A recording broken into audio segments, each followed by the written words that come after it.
So বন্ধুরা, আপনারা অনেক সময় হোয়াটসঅ্যাপে কাউকে ফটো সেন্ড করার সময় এ ধরনের কিন্তু একটি ইন্টারফেসের সম্মুখীন হয়ে থাকবেন। যেমনটা আপনারা দেখতে পাচ্ছেন, যখনই আপনি কাউকে এসডি কোয়ালিটির ফটো সেন্ড করতে যাবেন, তখনই কিন্তু এখানটাতে লেখা রয়েছে can not send to SD. তারপরে নিচে লেখা রয়েছে this media is not SD resolution.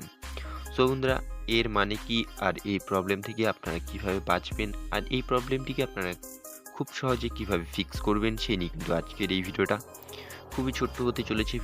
সম্পূর্ণ ভিডিওটা প্রথম থেকে শেষ পর্যন্ত দেখার অনুরোধ রইল। সো বন্ধুরা, সবার প্রথমে আমি বলে নিই এই প্রবলেমটি হওয়ার মূল কারণ কি। সো বন্ধুরা, এই প্রবলেমটি হওয়ার মূল কারণ হচ্ছে, আমরা যখনই কাউকে ফটো সেন্ড করতে যাব, তখন কিন্তু আপনার একটি জিনিস খেয়াল রাখতে হবে, সেই ফটোটি এইচডি কোয়ালিটিতে অলরেডি রয়েছে কিনা।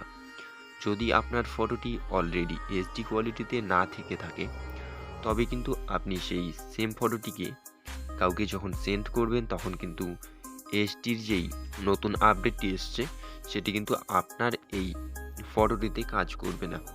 যেমনটা আপনারা কিন্তু দেখলেন, যে কোনো ফটো আপনি জাস্ট যে কাউকে সেন্ড করলেই কিন্তু এইচডির লোগোটি কিন্তু শো করবে না। যেমনটা আমি আবারও আপনাদের অন্য ফটো সেন্ড করে দেখিয়ে দিচ্ছি। আপনারা দেখতে পাচ্ছেন, আমি কিন্তু এখানটাতে ফটো অপশনে চলে এসেছি, আর এখান থেকে আমি কিন্তু যে কোনো একটি আবারও অন্য কোনো ফটো কিন্তু সিলেক্ট করে নিচ্ছি। যেমনটা এই ফটোটা আপনারা দেখতে পাচ্ছেন, এটি যদি আমি সেন্ড করি, এখানটাতে কিন্তু আপনারা দেখতে পাচ্ছেন এটি কিন্তু এইচডিতে আমরা সেন্ড করতে পারি। যেমনটা কিন্তু আপনারা দেখতে পাচ্ছেন, এটি যদি আমি সেন্ড করে দিই, এটি কিন্তু এইচডিতে সেন্ড হয়ে যাবে। যেমনটা আপনারা দেখতে পাচ্ছেন, এখানটাতে এইচডি কিন্তু একটু লোগো এখানটাতে চলে এসছে। সো বন্ধুরা, আপনারা নিশ্চয়ই বুঝতে পেরেছেন প্রবলেমটি কিসের জন্য হয়, আর এই প্রবলেমটি আপনি কীভাবে ফিক্স করবেন। আপনারা যখনই কাউকে ফটো সেন্ড করবেন, তখন আপনি আগে দেখবেন যে ফটোটি এইচডি কোয়ালিটিতে রয়েছে কিনা, তবেই কিন্তু এই আপডেটটি আপনার ফটোটিতে কাজ করবে।